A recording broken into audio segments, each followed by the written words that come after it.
toute l'actu sur Monaco Menton avec Frédéric Plat.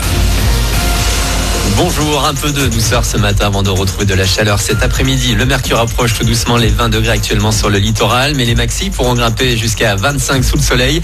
Il inonde le ciel azurien depuis le lever du jour et ça devrait durer toute la journée. C'était la météo sur Énergie avec La Trégo, votre restaurant les pieds dans l'eau. Port de Plaisance, Cap d'Aille. Hier, c'est la pluie qui a inondé toute la Côte d'Azur. La baignade est d'ailleurs parfois interdite aujourd'hui sur certaines plages. La faute au déluge et à la forte quantité d'eau usée qui s'est déversée dans la Méditerranée. En quelques heures, on a relevé jusqu'à 100 litres d'eau au mètre carré sur le littoral entre Cannes et Menton. La circulation des trains a été interrompue entre Nice et Cannes. Ça roule sans problème ce matin. Également dans l'actu du mieux dans les hôpitaux. Pas question pour autant d'oublier le mal-être des soignants qui dure depuis trop longtemps. Plusieurs syndicats appellent à une grande journée d'action le 16 juin pour de meilleures conditions de travail et des salaires plus élevés.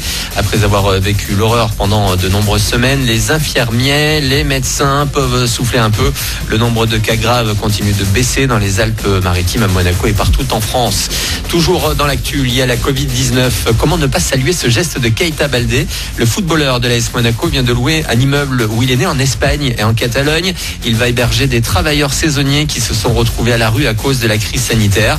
L'attaquant rouge et blanc a publié une vidéo de 13 minutes sur son compte Instagram pour expliquer son geste et dénoncer un comportement raciste. La justice avec cette condamnation par le tribunal correctionnel de Nice à 3 ans de prison ferme pour un routier.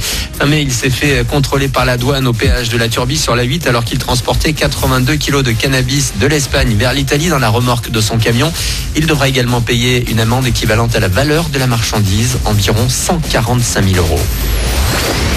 Quelques meubles et des pots de peinture. Le confinement a donné des envies de changement à beaucoup d'entre nous et à la chanteuse Jennifer aussi. Elle en a profité de ces quelques semaines loin de la scène pour concrétiser un nouveau projet, Ligati, une collection de déco d'intérieur. Que ce soit comme un hymne de déconfinement, je l'ai pris vraiment comme un joli compliment. Moi, cette chanson, elle m'a fait énormément de bien. J'ai énormément partagé grâce à cette chanson, partagé les scènes avec mes musiciennes et moi. Et le fait que ce soit aussi relayé, qu'elle ait pris une toute autre ampleur finalement, que les gens la reprennent. J'ai vu que ça m'amusait vachement aussi à faire des jeux avec cette chanson, avec les mots et tout. Ça m'a vachement touchée. Le but, c'est de faire sourire les gens quand on fait de la musique. C'est d'apporter quelque chose à quelqu'un, un petit instant de joie ou de bonheur. Et je me dis que c'est un énorme cadeau en fait. Une interview de Marine Madelmont. Ligati sera disponible à partir du mois de septembre. Voilà pour votre actu. Très bon début de journée à vous. Bon réveil avec Manu dans le 6-9.